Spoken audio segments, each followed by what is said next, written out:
Dear ladies and gentlemen, fellow deplorables, some remarks to Elon. Yes, I have agreements and disagreements with him. In something he does a very good job, and other things it's extremely critical. And I may remind on it that censorship is unconstitutional and goes against the constitution and should be declared terror act. No? So you can argue that in the constitution it's defined and meant that the government has no right to censor, and for private groups it may be allowed up to constitution. It is disputable. It can be argued like this. It can be interpreted like this: a constitutional amendment. But there are two issues then. One is he is a government official now, Elon Musk. He hasn't been before, not in the time I'm talking about. And the second point is we should also criminalize the censorship specifically on social media in general. Not only criminalize, we should declare it terrorism and kill those people. So there are some good news for Elon in this way, because his censorship done on cheese has been, I think, before before he was had his job as a special this is a special position within the government. But it's a government job, even it's not an elected one. It's a government job, and as a government official, it is difficult to claim that his parallel activity as a CEO on cheese and in the government has to be separated. No, he is a government official, and it would be unconstitutional when he does censorship as a government official. And it's on the other hand, this issue remains a tough point. This issue is combined with the issue that he has sponsored Bolsonaro, and has and that's quite difficult, because Bolsonaro is known for his connections to organized crime. And yep, this is an issue that needs to be solved, and he has to be asked to turn to a strictly legal stance and viewpoint. This is and there should be some consequences. In what way? It's another topic, but we need definitely to declare censorship in the end as terror act in certain points, especially when it's done by a social media or a government member. Both of it has to be declared a terror act in the legal area of United States of America. And we need also to go against multiple citizenship. He has 3 citizenships, and this cannot be tolerated for a long time. So let's go back then to okay, let's start with the disagreements. In the small chat we had Elon, short chats twice, I think it was twice or 3 times. I can't really now remember if it was twice or 3 times. The disagreements we had was also about the birth rate. I was thinking about a joke, or maybe it is not you, when you've mentioned how to fight for civilization. Let's produce more babies. Let's have a higher baby rate. Let's have more sex. That sounded a little bit dishonest, but I know it's your official viewpoint. I know now. And this is something what doesn't go along the reality. The reality is the problem of the world in general is the overpopulation. It's not that we have too little, not enough humans. We have too many humans on the earth now. We don't need to increase it.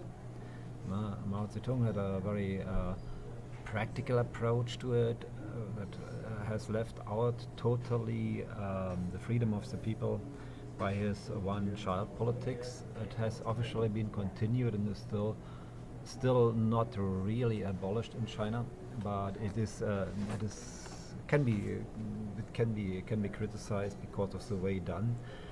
But in fact, animating people to have big families and many babies, it is irresponsible out of the fact that the world population explodes. You may argue that you work on urbanization of other planets, that this will be possible in the future, but it won't be possible in the near future. Number one. And this urbanization would be very expensive. Number two, we have plenty of debts, and this would be a very expensive undertaking. It's not impossible to create an artificial biosphere in other planets. It's even possible, and it's proved that it's possible. But it's a huge amount of investment that we don't have because we have a $36 trillion debt. And we can go for more space research. I'm into it, I proposed it, but it must be in a realistic relation. We should even accelerate it. But it's unrealistic to think that we will have the amount of money within a short time, and it will be possible within our lifetime to build up colonies on other planets. No? It will last a little bit longer, but we can accelerate it in some way, but in a realistic way.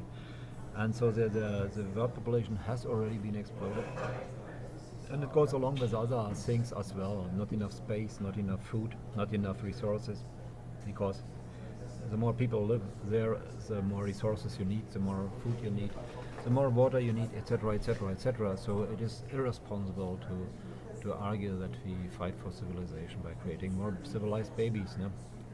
That's the wrong thinking in it. Is that it's about the bloodline. So when there is a relation, a genetic relation between parents and children, I agree, but it's not so far going like people have been thinking in the past and now. It is the genetic code, as you may know as a scientist, has plenty of introns, and there's a question of penetrance and expression. One of the main problems to handle is the expression rate and the penetrance rate in the genetic code. That's a bit difficult to handle. And the question, what part of the genetic code is an intron code? So this contradicts then this kind of heritage thinking, of bloodline thinking. Yeah, it may be, you can argue now with dogs, etc. Dogs races, new dog races are created by this. Okay, but it's no, it's not the right way to fight for civilization, because civilization is about quality, not about quantity. It's about morality and values, not about the quantity of people. The thinking of quantity, it's more barbarian than civilized. And it's then we have the birth rate. The birth rate in the United States is not the lowest in the world, and it's not on a low amount. It's on a lower than expected amount, but it doesn't show any danger for the future. The birth rate is okay in the United States, and it shouldn't be higher, shouldn't be lower. No, it's quite okay. And that's a natural way of going. When people get more civilized, then they have more planification.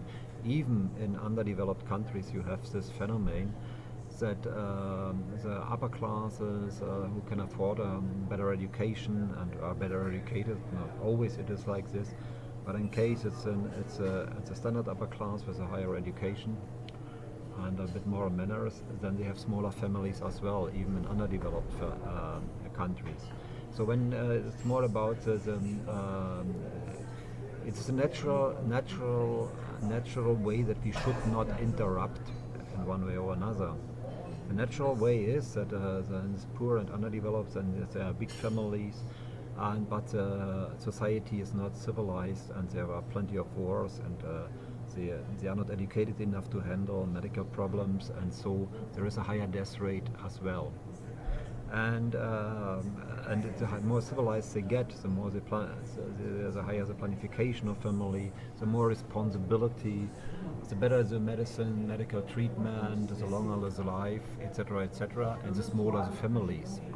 And this fits well together and should not be interrupted. I remember in our small talk on internet your criticism to Singapore and this criticism to Singapore I do not share, because I like Singapore.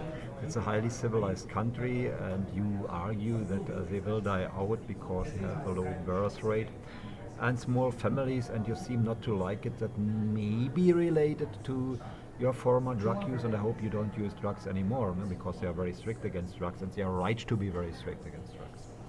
It's another issue I would like to ask you, not to take drugs, because that's illegal in the United States, and it should lead automatically to your dismissal from the government when you use drugs. Just reminding you, and that's a legal viewpoint on it, not really a viewpoint on opinions. Yes, this is about our disagreements. I remember from the chat, and I really thought, okay, you are joking when claiming that you are Elon Musk.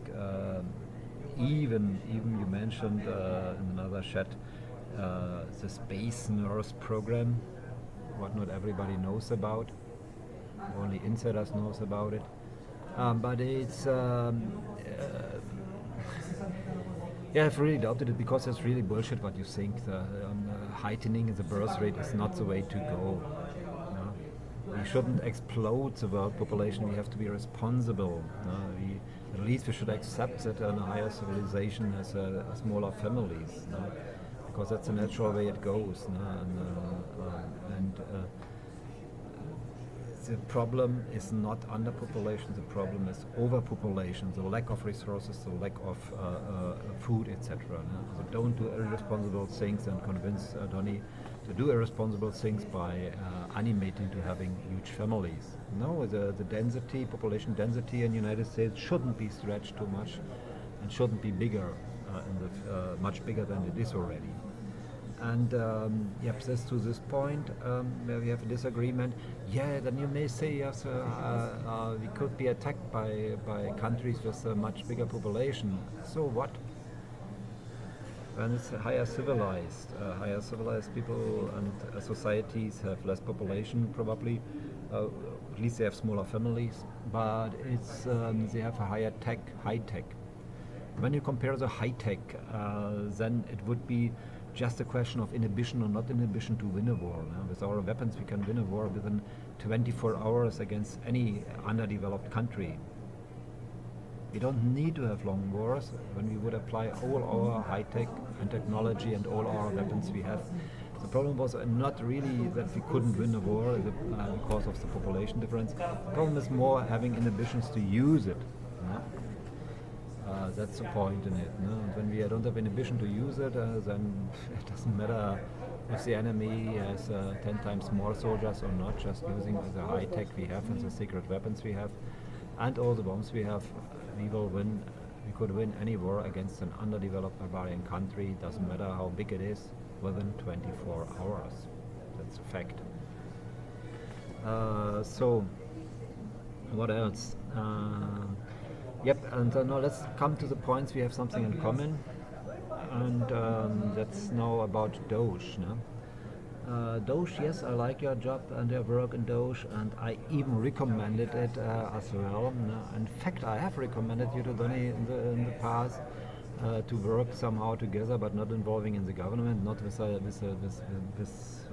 government position, and by coincidence, you don't have any official government position, but you have the power given by Donny to you to check something in Doge. And it's very close to my initial proposal. So I have sympathies for you because of your intelligence. And I was thinking you can learn fast by doing. But the censorship is a no-go. It's strictly no-go. This is our big problem we have, and this is and drugs and censorship. You need a strict stance against drugs, illegal drugs specifically, and you need a strict stance and absence from censorship. Also, as a leader of Shees. And you shouldn't work together with people highly suspected, with plenty of evidence involved in drug trade and drug cartels, like in the Brazilian case, Bolsonaro. So that's what's quite clear. So let's go now to the points we have in common. We're focused on the research. Underground trains is a huge investment. Underground highways is a huge investment. we have to think about how we can finance it without having more uncontrollable debts. But yes, I like it's a good approach. No, I think it would be better and it would be cheaper to invest in flying cars like China now does. But the best may be to combine it, but it must be in a realistic way and in a way that we can pay the bills without increasing immensely the debts of the United States. In this kind of research, fine. Space research, fine. No? We need also more use of the space force in the military forces for having advantages and eventually wars. Fine. I think that's okay. No? But please give up your other citizenships in Canada and South Africa. You cannot hold it for a long time to allow multiple citizenship for whomever. And also this includes the richest man on earth. No? So don't argue with this. You wouldn't find my sympathy when this is your argument, and I think there are other people in the United States who wouldn't sympathize with you when you argue that you're the richest man in the world, and that's why. And you have to pay. You have a responsibility, and you are accountable as well, like you want to do in Doge. No? Doge, you make a good job. I have to agree. And but you remember that this was one of the few things we had in common in our chat: the need to check the expenses and the budget of the government. It was, I think, I've had this idea a little bit earlier than you. And we agreed to it. Yes, that's true. We need to check the budgets, and we need to check the spendings, and we need to get rid of wrong spendings. That's the right way, and then we have the different steps. No? The first step is what you do right now, checking what kind of expenses are justified and what kind of expenses are not justified. So getting back the money and stopping unjustified expenses, what in reality are sometimes crimes and sometimes only abuse of funds. And this is very common, and there's a lot of money that couldn't be found. And then the next step would be to make a data file about the way of expenses, about different criteria, about regarding involved people, involved organizations, regarding the way of the way and tactic of fund abuse, and regarding the intent of the fund abuse. No? Because within this fund abuse, you have deep state as well. Sometimes it's just a habit. No? It's a habit when you become a politician after many years, getting used to fund abuse because it's normal, getting used to not to talk about because it's normal, and sometimes it's just the ordinary fund abuse to get some money in the own pocket or in the pocket of friends. But it is also an organized way of fund abuse by the firms of deep state. No? They use this for funding. No? The CIA Gladio Condor, what I call Gladio Condor deep state, is also within the CIA, and we still need to clean the CIA. But it's you will see that they have done this by black ops. No? So they have to, when they wanted to finance something, they went into drug trade and fund abuse. No? And so we need to figure out, this is the next step, about the database. No? Try to build a database with different criteria so that it's searchable in a nice way, similar to Google. And but with the aim to figure out what is a personal abuse and what is organized abuse, and organized by deep state firms. So then we need to figure out where is deep state behind, and who are the cooperators of deep state. Then figure, that's the next step, what is the deep state abuse and organized abuse. No? An example, financing Taliban. You've mentioned some cases, financing terror organizations like Hamas. No? So then it's a question, is it just about bribes? Is it just about personal interests?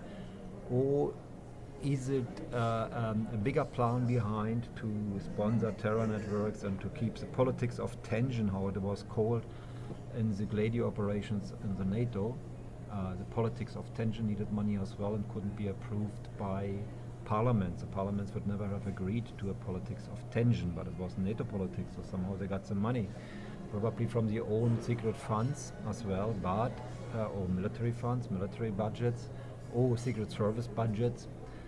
Look into it, and then figure out what could be a deep state fund abuse for secret operations of a deep state and secret uncoveries or for the politics of tension. When it's about sponsoring terror groups, sponsoring our enemies, then it may be related to deep state. It may be related from that there's an undermining of the other country, of enemy countries in our system, or that it's deep state wanting to create a politics of tension. An example. No? So we need to figure out this as a next step. The database. Although you can go parallel now. No? Continue the cleansing and the Doge work to figure out what kind of expenses are justified, which expenses has to be stopped. Database has to be done, and then the database has to figure out what is deep state abuse, but you have to define deep state. We use the word deep state without knowing what it is. No? So I like to define it as the undermining of the state and as paralyzed states, and undermining of the deep states, and specifically by organized crime and by other secret groups with a different law set, with a different rules than the state rules, who do not follow the rules of the state, but undermining the state. So it's like Lady Kondo deep state, and it's like the drug cartels, even Satanism, but it will be a bit more difficult to figure out which one is the satanic groups. They are the most secretive ones. And yep, just continue and doing it to the next step, just to the agreements and disagreements. But yes, I support your Doge work, and I support the job you do there. I do not support your former censorship. I do not support your cooperation with Bolsonaro. I do not support such things. So, and they are important as well. But good luck with this, with the Doge work, and try to figure out what is behind it. Work together with Tulsi, work together with Pam Bundy, and then let's work together with the FBI, the new one, and we need to figure out who are the bad apples. It's not only Doge. It should not be only about getting rid of useless expenses and saving money. It should also be about firing corrupt people, firing deep state players. And they are interested. They have been interested in the past to abuse government funds. No? But differentiate, not everybody who abuses a government fund is within a deep state. It's maybe just an individual corrupt one who wants to fill his pockets. But you will find many deep state players, finally. May the logic be with you.